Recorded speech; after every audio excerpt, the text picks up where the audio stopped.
What's up, everybody? Welcome to another episode of Blue River Bow Hunting, episode 27. I have a really cool guest on, unique guest that I've not really had on before yet, but Adrian Jessen from Review This Thing on YouTube. How's it going? Hey, doing great. Thanks for having me. Yeah, no problem. I appreciate your time coming on, and we'll talk some hunting and talk a little bit of turkey gear to go along with it. Yeah, that'd be perfect. I'm looking forward to it. Hell yeah. Introduce yourself a little bit. Like you said, my name is Adrian. I live in North Carolina, so getting ready 2 weeks for turkey season. Very excited. Can't wait.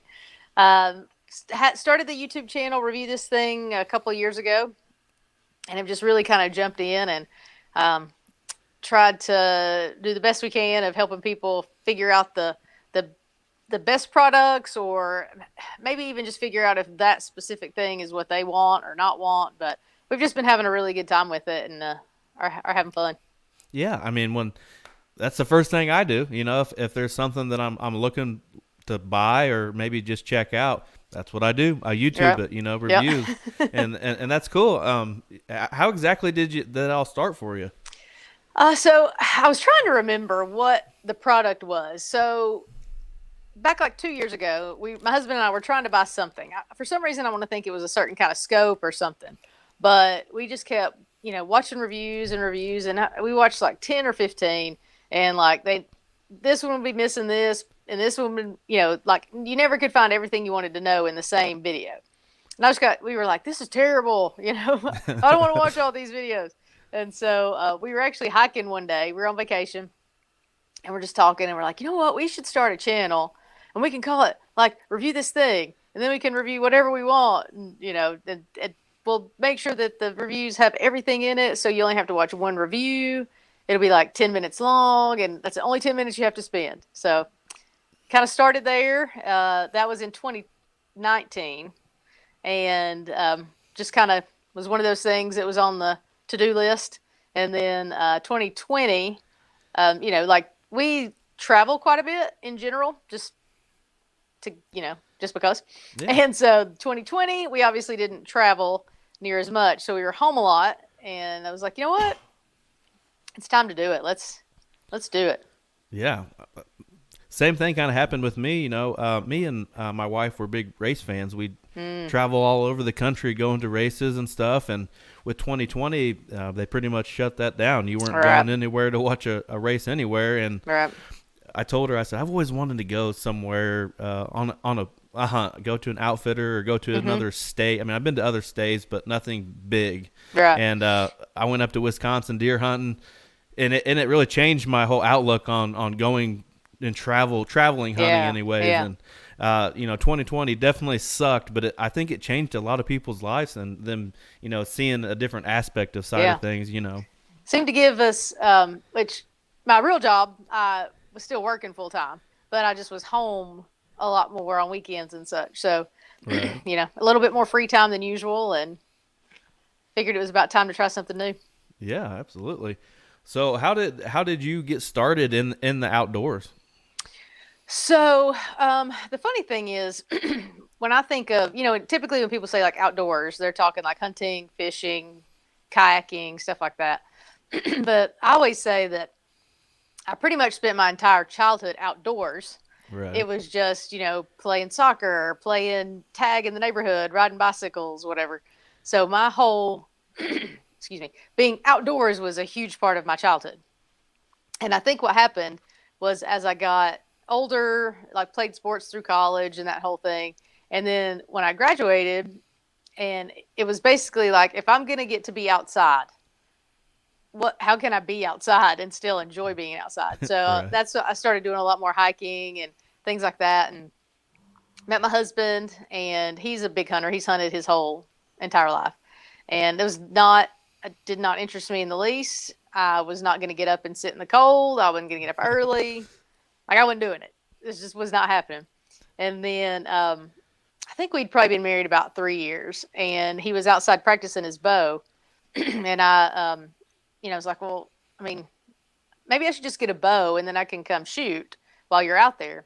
So I got a bow, and then the super competitive part of me came out, and it's like, well, if I can shoot it at the target, then surely I can shoot it at a deer. And then, it's all downhill from there. Right. That's awesome. So bow hunting obviously hasn't went your way exactly. Well, so I did well. Like the first year I got the first deer I ever killed was with a bow, and I think I got 4 total through the next few years, and it was just one of those things that I was much more confident with a gun, much more confident, less tracking. You generally find them pretty quickly, and Right. just the nature, and for me, the thought of the longer it took me to find them, the longer it took them to die. Right. And so I was like, you know what, I'm good. I'll just use a gun. All is well. So yeah, I it's don't been blame several you. years since I have bow hunted, but that's how I started. That's awesome. Talk about you said you're from North Carolina. Talk about hunting in North Carolina and the opportunities that brings out. So North Carolina, I grew up in Tennessee, and as I growing up, I didn't think I knew people who hunted. And I think a lot of that was because, there wasn't, everybody wasn't posting everything they did. So, like, you didn't see all these pictures of deer that people had killed or whatever. And I never saw deer in my neighborhood, like, or anywhere in the town. As I got older, there started being more, but like never when I lived there. So when I got to North Carolina, so really the only hunting culture I know for the most part is North Carolina. And it is a very densely populated state. And so where there is land, there's a pretty strong chance somebody's already hunting it, or they don't want anybody hunting it. So I would say it's fairly difficult to find places to hunt in North Carolina. I mean, you can ask around, you can try. Sometimes there are leases that go up, and or sometimes there's like a hunting club and somebody drops out occasionally, but you really have to know somebody to get in. We also have a ton of timbering, so like lots of hunting land is getting clear cut, and it is what it is. You make the best of it. We're very fortunate. We have a couple of friends that have some property that we're allowed to hunt. The public land, we've turkey hunted public land quite a bit, and it's okay. It's we Public haven't land. ever deer hunted, yeah, public land, mainly because, like I said, I like to use a gun, and I don't really want to be in the woods with people with rifles. Oh, I absolutely agree with that one bit. I'm not much of a public land guy when it comes to deer either. I've been fortunate enough to have permission on some places basically my whole life, and I've went with some buddies before filming and stuff on public land, and I'm like, this is not for me. This Yeah. is not for me one bit. It's hard to, I don't know, for me, like, it's hard enough when you have a stand that is like where you go, and it's hard enough to get something to do what you want it to do, much less when there's another guy. Hey, Yeah, waving by it as you yeah, walk exactly. by. I I was like going to to be shoot by what came myself. there. Yes, yes. And nobody else should be there. Nobody else should shoot you. Yeah. Right. No, absolutely. You told me that you travel to Missouri. What do you hunt out in Missouri? We've gone deer hunting a couple times and turkey hunting a few times. That's how it got started, was turkey hunting. I didn't turkey hunt until 2018. For some reason, my husband was always saying, "Oh, you'd probably like it," and I'm like, "Yeah, there's hot, there's ticks, there's snakes, Right. And it's funny because I come across as a very fair weather hunter, but I've hunted in all sorts of horrible conditions. But anyway, so he talked me into. We have some friends in Missouri, and there's tons of, I don't know tons, but there is more public land in Missouri than there is in North Carolina. And so he's like, "Come out here, you'll love it. You'll absolutely love it." And we went out there the first year and had a great experience, and was actually tagged out, got 2 turkeys the first year, and That's got awesome. hooked. Yeah, Yeah, got super Missouri hooked. turkey hunting is awesome. I actually went to Missouri last year with a couple buddies. Northwest Missouri, we leased a place for 5 days or whatever Oh it yeah. was. We went out there, and it was there were still eastern birds that I was chasing, like I'm used to chasing, but Right. they acted a whole lot different than I'm used to, and the terrain was definitely Yeah. a lot different than I was used to. A lot of rolling hills, Yeah. kind of wide open, not really much timber. And that's definitely not what I'm used to when it comes to chasing turkeys. Yeah. So, and It's fun. it's a blast. I had a Yeah. good time, but it was weird because when you travel like that, you see other laws and stuff that maybe it's is not like it is in your state, and Right. the hunting till noon and having to be out of the woods at 1 o'clock turkey hunting. I'm like, well, Yeah. this sucks. I got the rest of the day. That's right. Yeah. The nice thing, see, I think that's one of the parts I like about it is because we half of the reason we go is to visit with our friends. So, we get to hunt really hard all morning and then just hang out and, chill out and enjoy the rest of the evening and go to track meets and baseball games. And it's a lot of fun. Oh, absolutely. It's always a good time to spend.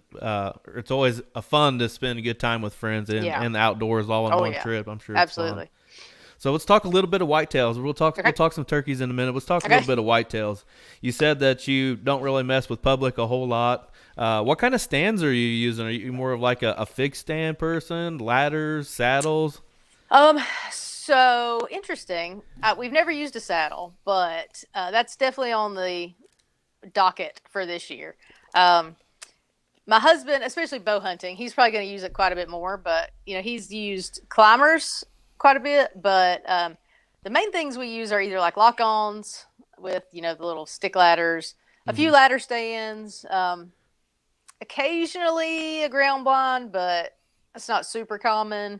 Do that a lot more when we go to Missouri just because we don't have the, I guess, time to really like put up stands and leave them because it's not our land. Right. But yeah, mostly either like a lock on, a couple ladders, and then blinds every now and then. Yeah. Definitely no spot and stalk in the timbers of North Carolina. I've never had any luck with that, nor have I really even tried it. Yeah. I know that, especially on a turkey, but deer, I see people do it like on, YouTube or Outdoor Channel or whatever, like mule deer out west or antelope or something. I'm like, I don't know how they get away with this. I feel like I'm just, I don't know, too fat. I probably get caught. It looks crazy fun though. Like I really want to do something like that, but yeah, haven't ever tried it. No, I don't blame you one bit. What about processing? Do you process your own deer, or do you take it to like a meat locker or something? Yeah. So my husband, we have a friend who used to like process meat for extra money, and so he has the walk-in cooler and the grinders and all that stuff. So I'm very grateful. My husband just takes our meat up there, and he helps him grind some up and take care of some, so we get to get ours taken care of there. So pretty much my husband and our friend do it, which saves a ton of money. Oh, ton of money. Yeah. And I did it basically all growing up. We had like an assembly line in the garage. Like somebody was cutting it, somebody was grinding it, somebody was packaging it, But here the last several years, I haven't had the time to do it. Yeah. And I'm lucky enough to know the people that own the locker close to my house, a mile and a half from my house, and they're very nice people. They have the good deals and everything, so I usually just take it if I have the chance. I just take it over there. It's a lot easier that way. It does take a lot of time. I know he spends lots of evenings. Kids and baseball games and soccer games and everything else, and trying to squeeze hunting and filming and all that together. Right. It can be tough. Yes. Speaking of filming, do you guys film any type of hunts that you do? We did one. Well, we filmed some things, but I posted one, and basically we were using several of the items we had reviewed, and we're like, here we are. We actually use these things. Let's film this hunt, and it was a successful hunt. We posted it, and it did terrible. It got like 200 views. Like it still has only like 200 views. So we're like, okay, we're not doing that anymore. So on my channel, we don't have anything. We have on a different Instagram account we have called Hunt This Thing. We probably will post a lot more hunting stuff, like actual hunting activities, but it doesn't seem to fare very well on the Review This Thing channel. Yeah, it can be a tough thing, and that could be a YouTube review channel in itself is just filming equipment. Oh yeah, that could be a niche for somebody out there, and there probably is somebody out there that does that. I'm sure there's millions of people that have YouTube accounts, but that was a big thing when I I had never really filmed before, and it was something I really wanted to do. So I went to YouTube reviewing. I wanted to check out cameras and tree arms and Yeah. all that tripods and Yep. man, it was a whole rabbit hole I did Yeah. not know that I was going to go down. Yeah. But it's sometimes you just have to experiment with things, find things that you like and that you're comfortable with, and you find your legs eventually. Yeah. And the hard part is, I mean, and like whenever at the end of our reviews, we always we cover should you buy this thing? And so much of the time, and I mean this is true with so many things, cameras, microphones, whatever, is it really depends on what you're looking for. Like what level of quality or what price point or whatever. There's so many, like you said, so many trails available when you're talking about anything, but especially that kind of stuff. Yeah, I heard you on Hunt the Wild podcast with Adam, and Yeah. you were talking about companies sending you things, and it was kind of like you just review their deal and then send it back to them. How did all that play out? So it's pretty cool. I have found that it's difficult. So I have I've connected with some people through Instagram and things like that, and discovered an outdoor riding association called POMA, the Professional Outdoor Media Association. And it's a great organization, highly reputable. There's another one I'm part of called CIOPA, a couple others that are made of outdoor journalists, let's say. And having that, it's credentials. Basically it says, hey, because they vet you and make sure that your content is quality and that you're consistent and you're producing good material. And so having that makes it a little easier. People are a little more likely to go, oh, okay, cool. Yeah, you're legit. Here, try this out and review it for us. The first thing I ever reviewed, though, that I got sent to me to review, and it's probably one of my favorite things, is the CVA Cascade. There are several videos that I have on that, and that was the first thing. And it was pretty cool because at the time I think I had, 400 or 500 subscribers. So there was no reason for them to be like, oh yeah, here you go. But they're awesome. They're great people to work with. And so yeah, that's probably, I've gotten several things sent that I've been able to try for free that are great, but that was the first thing. So that's also pretty special. Was there anything that you reviewed and you just, after you reviewed it, you put the video out, all of a sudden it was like your subscribers went up or your views went up, and something that just maybe stuck out as somebody just happened to, I don't know, just something special that caught people's attention? Yeah. So there really are two that, one was like, what? And then the other one, so the first one back at Christmas, I guess around Christmas of 2020. And this was when I just was getting started. So I was just coming up with stuff I had. And initially we were trying not to pigeonhole ourselves. Mm-hmm. But now I understand that we were just avoiding a niche. So Right. now we are more nichey. But initially I was trying to, take stuff from over here and over here. So it wasn't just one thing. Mm-hmm. So anyway, so Christmas, I was like, hey, we've got this air fryer we've had for, a year or so. Let's review it. So I posted that, and right now it's got over 70,000 views. And Nice. it just, I'm like, okay, how, what? But it's, people love them. And like this year at Thanksgiving, that thankfully, the one I have went on sale at Walmart and everywhere. It was the big Black Friday thing. So that the number jumped up. I got tons of views. Yeah. So that one was cool. But it was just kind of okay, cool. Yeah. It isn't really what the direction we were headed, but I'll take it. Yeah, absolutely. Yeah. And when you put content together as a content creator, and sometimes you get excited about one thing, and you're like, this is going to do great. I love it. Yeah. And you're like, what the heck? Yeah. Why ain't people watching this or Yes. something? And then you maybe put something that you maybe think nobody even watches. And like you said, it's got 700,000 views or whatever. The other thing cool.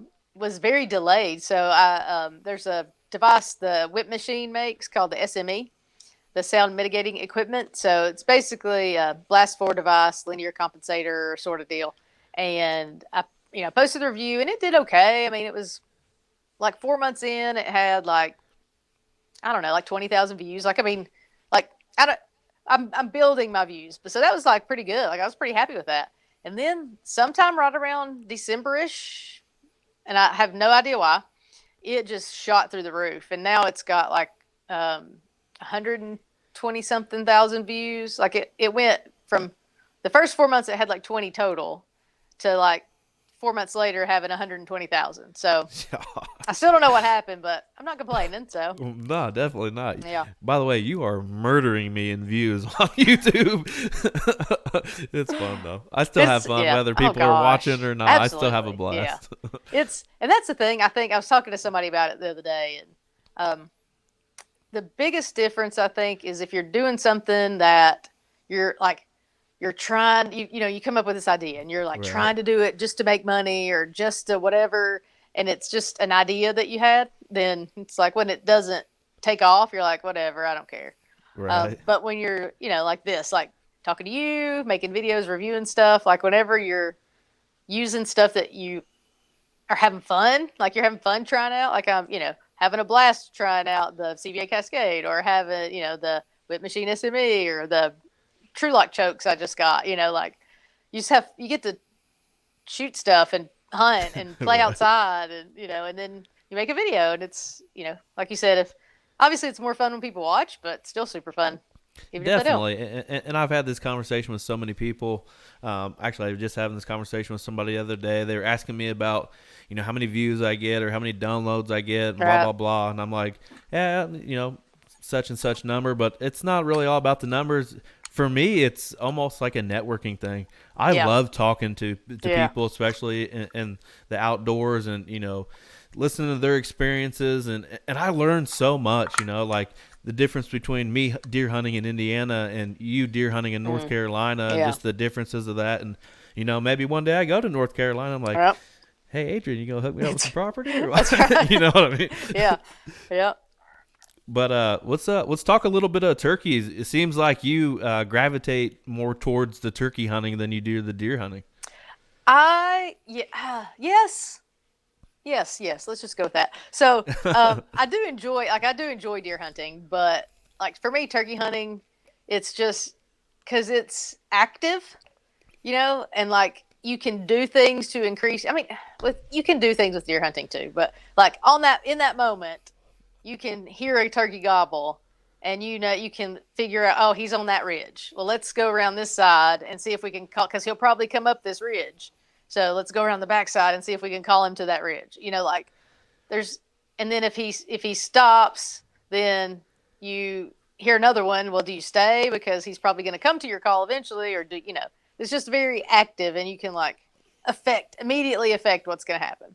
Absolutely. I think that's why a lot of people gravitate towards turkey hunting. You know, deer hunting for the most part. I'm not saying you're always going to be sitting there, you know, trying to stay warm for the most part or whatever. Right. The turkeys, you know, when you learn to talk their language and you start to understand what they do and when they do and how they do it, it can be a whole nother ball game. You know, he Yeah. may gobble and you're like, that doesn't really sound like he's ready to play the game Right, today. right, You know, yeah, let's yeah, go. yeah. Let's head this way. You know, Yep. or whatever. Right. It's always a lot of fun. But And then, like you said about Missouri last year, I don't know when you were there or your experience, but like they were not trying to play ball last year. Like No. it was like we would hear them and they'd be like, you know, hammering.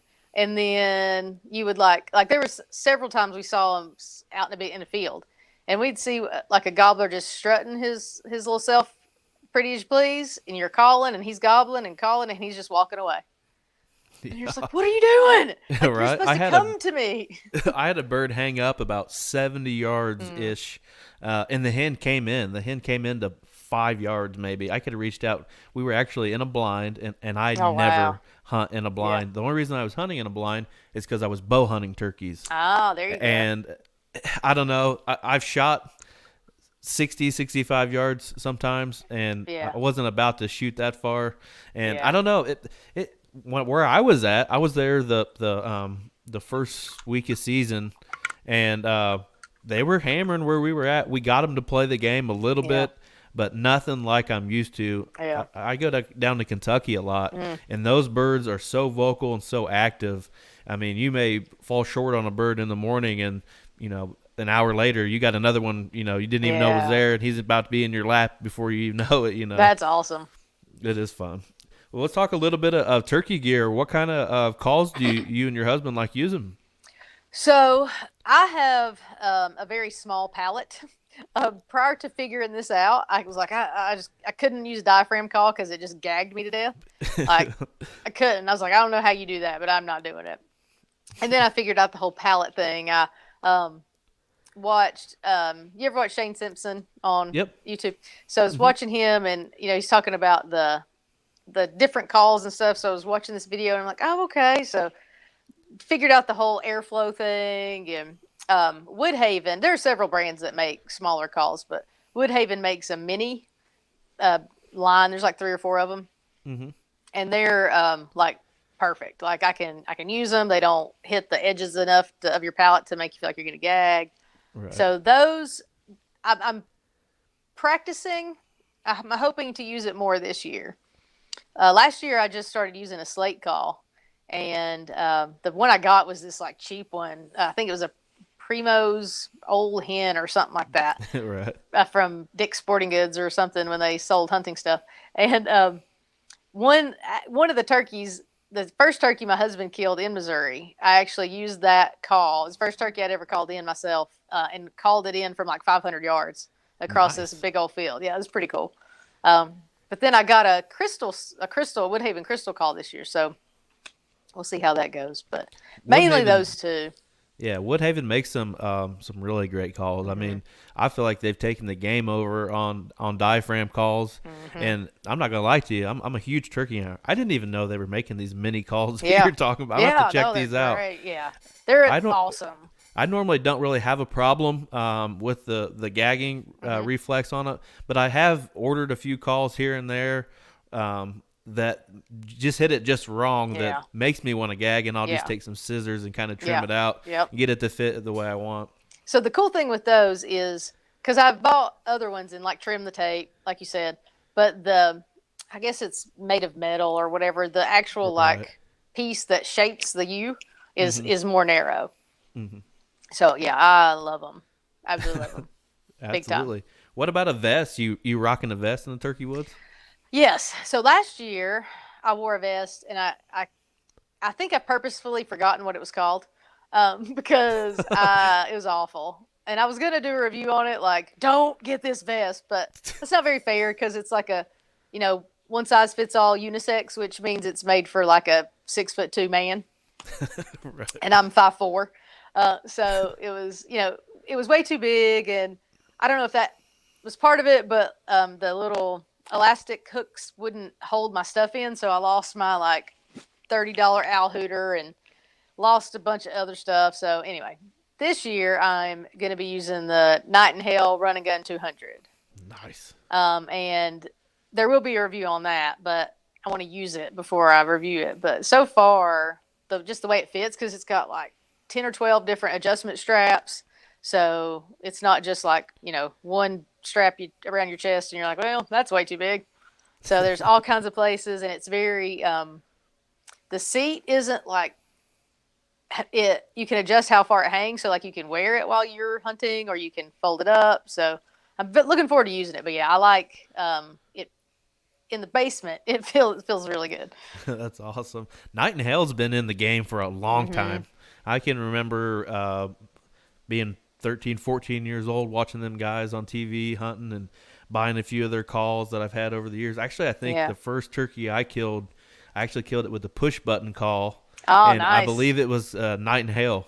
So yep. They've been around for a long time. I would like to meet them one of these days. Maybe I need to go to the National Wild Turkey Federation convention next year, and maybe I can meet them for once. Yep.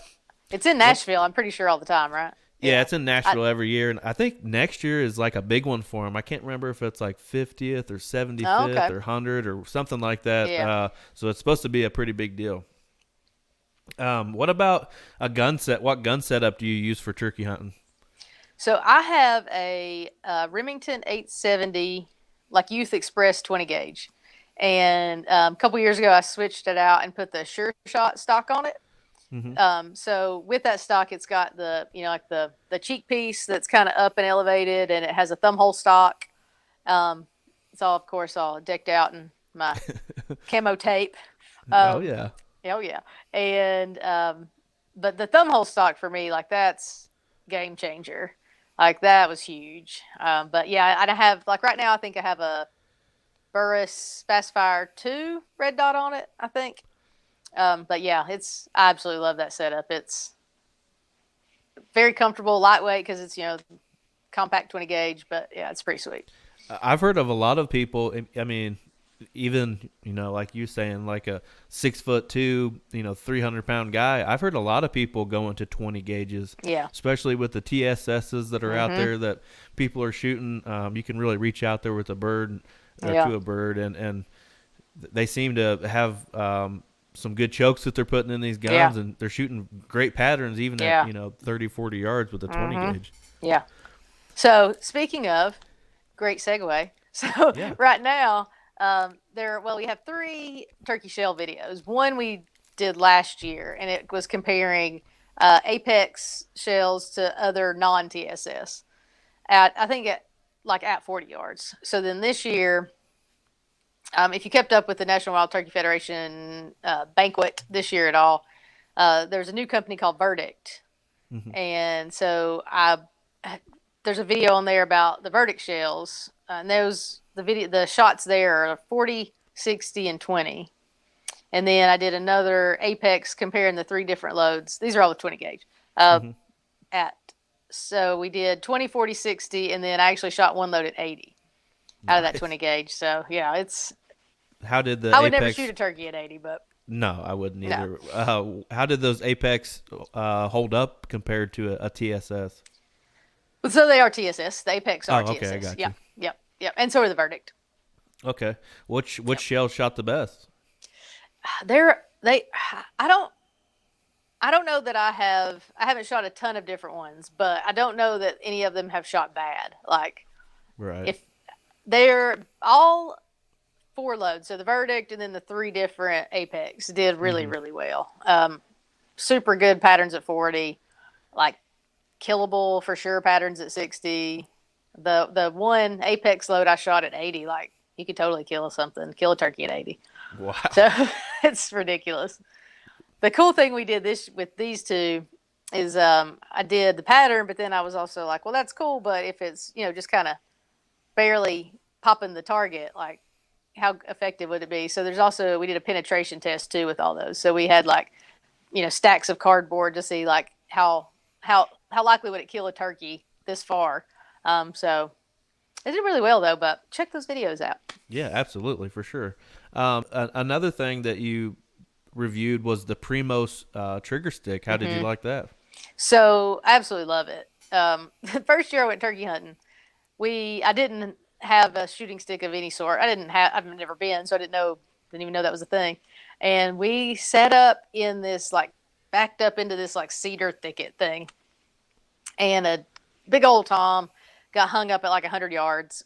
And so, it could see us because it was on top of a ridge over to our right. And so sat there for, I don't even know, feels like forever, with my hand, underneath my leg, trying to hold it up. And thankfully, I was sitting right beside like a little tiny tree, and amazingly enough, it had a split like right where I needed to put my gun. So we like cut the top of the limb of the split off, and just was able to rest my gun there. So then we cut it down, and I took it with me the rest of the week. But so I started having a stick. I was like, I have to have a stick because I have really short legs. So like, if you have really long legs, you can easily just rest your hand, just prop your leg up, your elbow on your arm, on your knee. But I have really short legs, so that does not work. But I had a regular one with like the little flip thingies, and you adjust it. But the trigger stick is sweet. You really just, pull the trigger and you can adjust up or down. And yeah, I really like it. I've had it, I guess, 2 years now. I've personally never used a stick of any kind. I actually have a pad that goes on my leg that straps to my leg or whatever, and I just bring my leg up, and it's got like a V groove in it, and my barrel just rests right in that V groove. That thing's a game changer. Yeah, because then you can relax. Exactly. Yeah. I'm a fan of turkey hunting out of a chair. I don't know if you've ever tried a chair out or I not, have but not. Uh-uh. you should definitely review some chairs because Oh, there you there's go. a ton of them out there. And the one that I had for, I don't know, 4 or 5 years, I ended up breaking it actually. I don't know if I just used and abused it or what, but the Yeah. one that I have now, it's awesome, and I wouldn't trade it for anything. I can't even remember who makes it. Apex, I can't remember who makes Oh, it, but or Alps Alps. makes it. Yeah, there you go. Yeah, and that's super comfortable. It can be kind of a hassle to carry it through the woods sometimes, especially Yeah, when you're running and gunning on some there you birds. go. But That's what I was gonna ask. I was like, dude, I was wondering if you usually have like a place where you like you're gonna sit up on this field edge or whatever, or if you're like running and gunning. So well, I I guess a mean, little bit of both.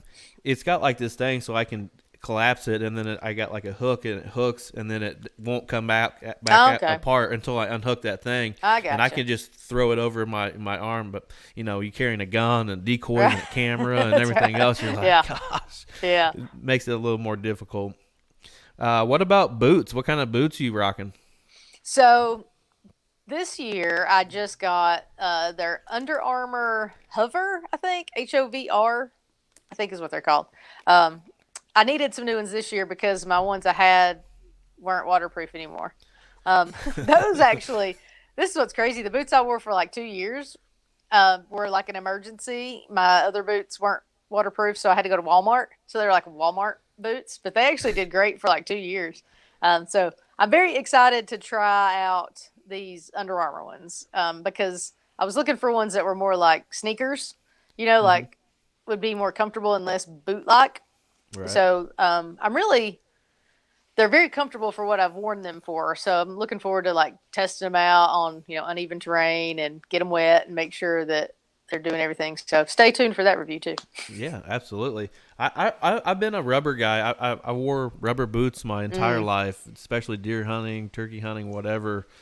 And this past year, I was going on a trip to Ohio, and I knew that I was hitting public land, and I knew I was going to be carrying a climber and a setup through the woods, going way back and stuff. And my neighbor says, "Hey, have you ever tried hiking boots?" I'm like, "No, yeah, I've never tried hiking boots. I'm pretty stuck on my mucks." And he's like, "Just try it. Just try it yeah, one time. I'll even help you pick some out. They don't even have to be expensive." I yeah, think I paid like $40 for these yeah, hiking boots. I'm never going back. I'm using yeah. hiking boots forever now, unless I Yep. have to wear or cross a creek or Right. something like Yep. that. And I'll Yep. jump before I put them rubbers back on. Yeah.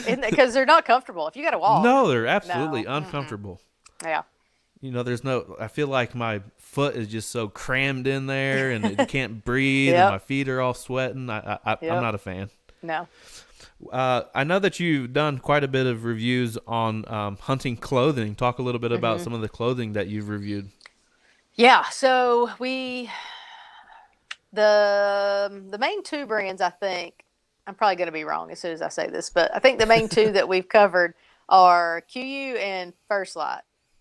I Those are the main two, I think. But it's very interesting how differently they fit.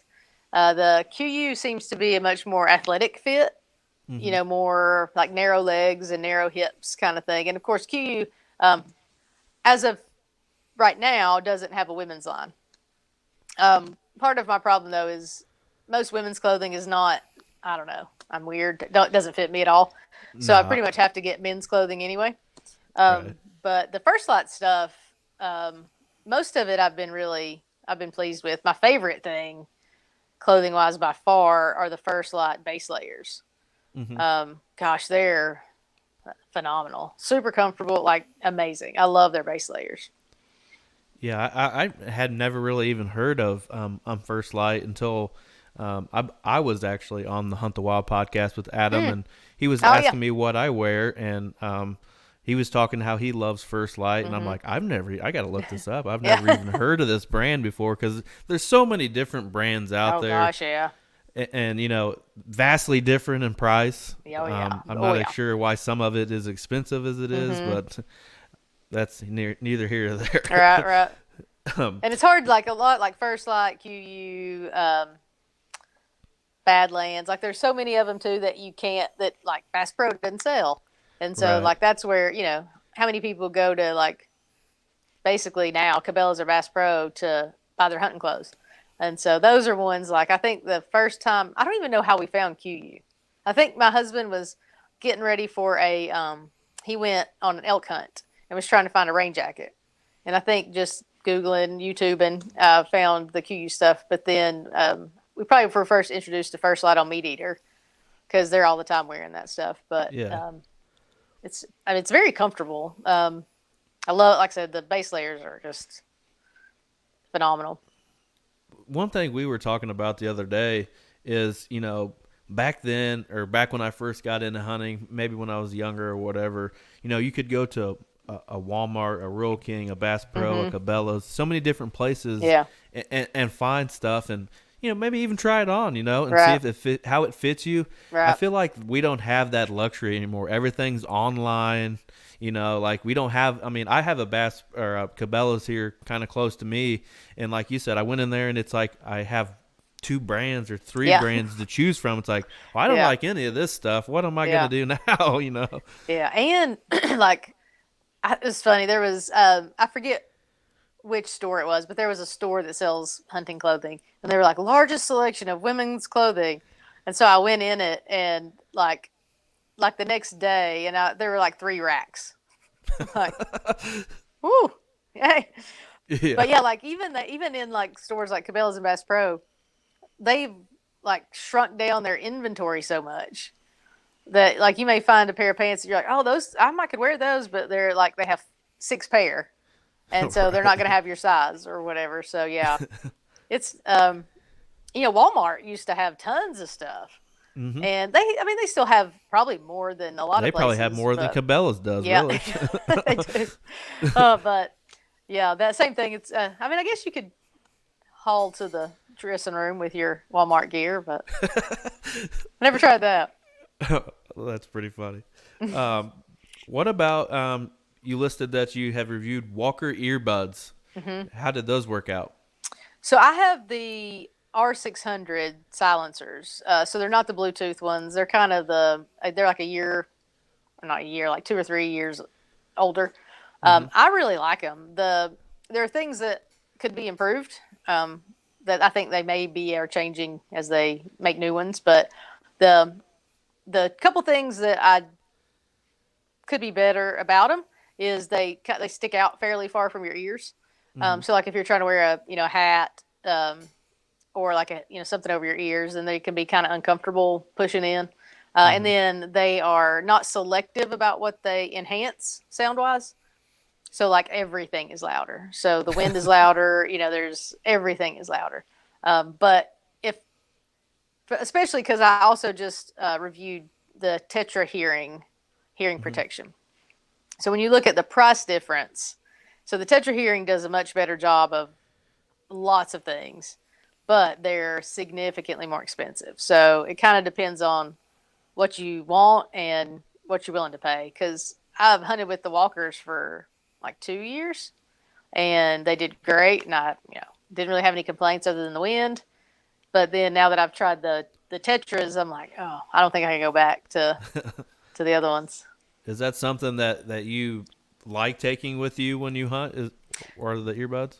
Yeah, especially turkey hunting. That's kind of how it all started. We were hunting one year, and we were kind of backed up, like for cover, Hmm. and my husband and I doubled up. So like, all this shooting really close together, and I had like ringing for 2 or 3 days, and I was Yeah. just like, you know what? I don't really like that. I'm not a fan. So, and I really don't like the ones that like like your headphones. I don't Right. like stuff that's on my ears Hmm. because then it's all hot and sweaty, and Yes.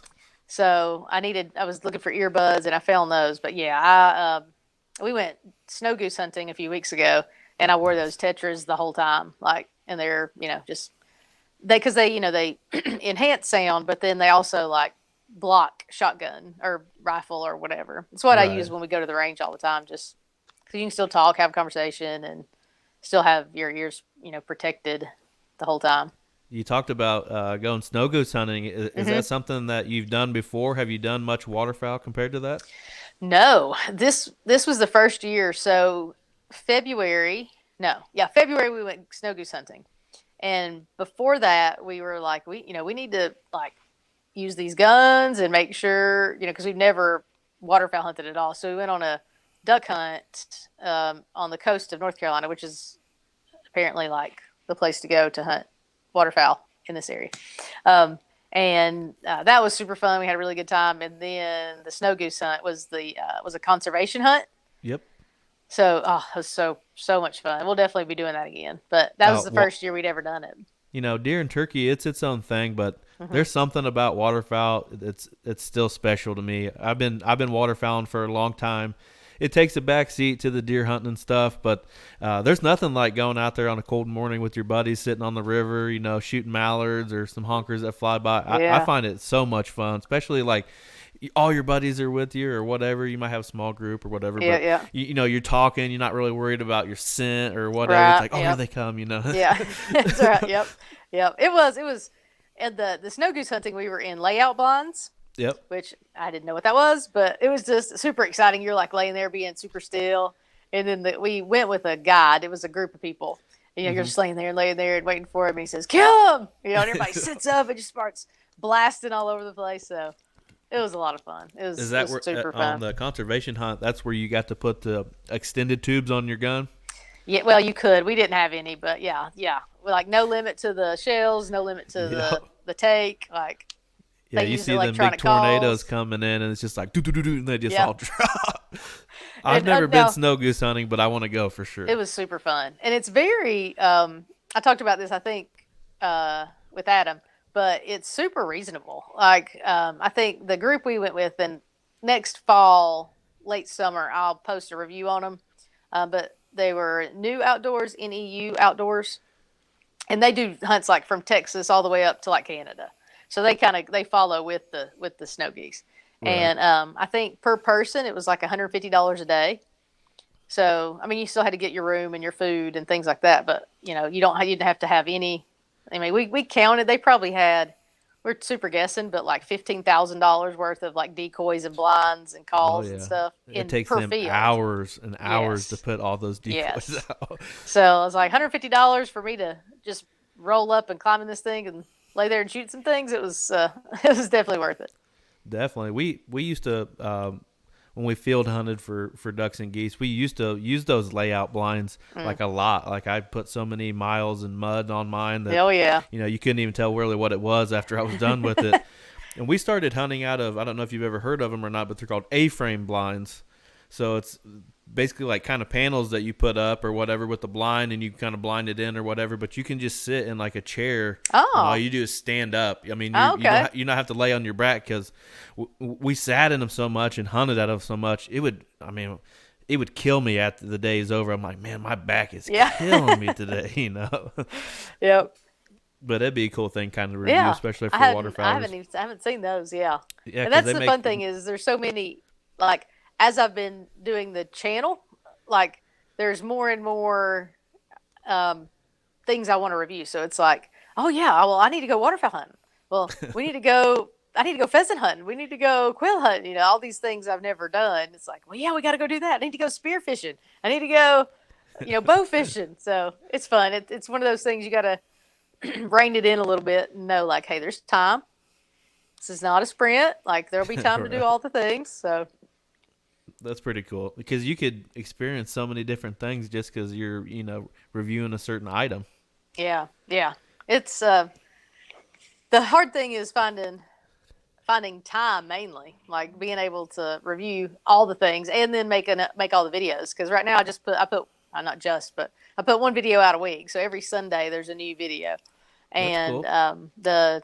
It's definitely super fun. But the process of making one video is rather time consuming, Absolutely. And so I wish I could put out like 2 or 3 a week, but jobs. Right. Damn money that I gotta make. Bills, food, gosh. What about goals for your 2022 hunting season? What kind of goals do you have for yourself? That's a really good question. I would like to. It'd be super awesome if we could tag out in North Carolina and in Missouri during turkey season. Like, that'd be awesome. Eventually, and then we'll hopefully go deer hunting again in Missouri. One of these days, I'm gonna do a rifle elk hunt somewhere. I'd love to go mule deer hunting. Love to go pronghorn hunting. Maybe caribou someday, but that's a bit cold. I don't know if I can. I don't know if I can handle all of that, but like I'd love to do that. I don't really have any desire to bear hunt. I don't know why, but I just don't. We could do that here in North Carolina, but I just don't. I don't know why, but I don't like bear meat, so I let people who want to eat it. Right, I was talking to my wife last night. I think I was looking through something and was showing her that the rates had dropped on this bear hunt, and I was, throwing my line out there to see if I could get it to bite or not. And I'm like, what about this bear hunt? And she was like, that just doesn't seem right to me. And I'm like, well, people do it whether you like it or not. That's right. One of these days I would like to experience that, whether it be a fall season or a spring season or whatever. I would really like to try bear hunting sometime. Yeah. There, do you have them there where you live? No, we don't have. Oh, okay. No bears. They're down east. That's what we call it. The eastern part of North Carolina. They have quite a few. There's some in the mountains, but yeah, they've had a lot more down toward the coast lately. Thankfully, none really a lot around us, but you should check it out. Yeah, I don't know. Definitely have to check that out. There's a lot more. I feel like there's more open. It's a lot more open down east, but more open public land down there too. And I feel like some of the bear hunts are draw hunts, so it's worth a try. Yeah, definitely, for sure. What about, well, I guess this kind of ties in, but future states or hunts that you want to go on? So my number one thing I would love to do, I don't know that I can be employed and do this, is I would love to do a turkey grand slam in the same season. Absolutely. So I would love to start in Florida, go, Mississippi, North Carolina, Tennessee, wherever, and then head to South Dakota, Nebraska, and to do that in one season would just be, and not be I have a friend who did it in a week. They were just hammering it. Yeah. And I don't want to do that. I want it to be, take 3 or 4 weeks and get to see some terrain and stuff at the same time. But that's my number one. I would love to do that. I would say that's probably going to be my first spring when I retire. I'm going to get me, I don't care if it's an old beat up RV or something. I'm starting down south. I'm working my way around. Yep. And I'd love to do that in 1 year. Obviously, I'd like to do it sometime, but I really want to be able to hunt Merriam's. I think that's the prettiest. They sound the funnest to hunt. They sound, from what I've been told, they're very vocal. Don't matter if it's windy, raining, what the terrain is, because obviously you're going to be hunting them most likely in a mountainous setting for the most part. And from the people that I've talked to, and I've had some very cool guests on here lately talking turkey, they say Merriam's are the funnest to hunt. I'd love it. Love it. All right. And then we talked about, just various elk, pronghorn, mule deer, and estate wise, I don't really have all of them. Right. I guess, that'd be the easiest. Any of them, all of them. Definitely, I'm right there with you. Well, I definitely appreciate you coming on. Talking your YouTube stuff, talking some hunting with me. I definitely appreciate your time coming on. Well, thank you for having me. It's been super fun. Don't forget to watch the channel. Definitely. Tell everybody where they can find you at on social and YouTube, and tell us what you got in store for the YouTube. Okay, cool. So the YouTube channel is Review This Thing, with an I, thing, not thing. That would have been fun too. But Review This Thing. Also on Instagram, we're Review This Thing, and Facebook is Review This Thing. If you questions, I try on every YouTube video, Instagram DMs, I try to answer all of them, respond to every comment. So, I'm not one of the people who just post things and ignores the people who actually watch them. So if you have questions about something, ask, and I will do my best to answer.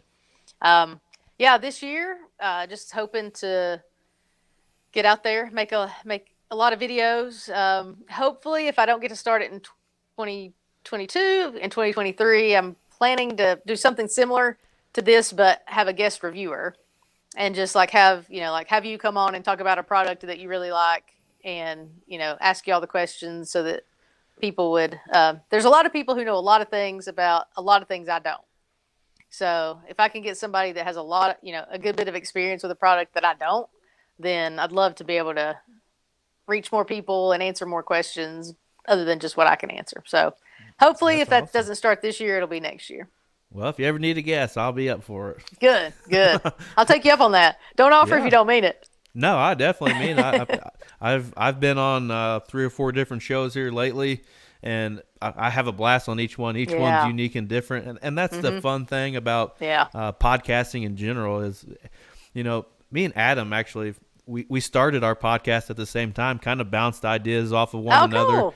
and we're actually from the same state, not too far from one another, and it's cool because his personality is different than mine, and vice versa. And he asks questions that I may not think of, and Right, vice right. versa. But it's cool to have that person to lean on. I lean on him a lot. Like I'll send him, like for instance, like I sent you your thumbnail for the episode.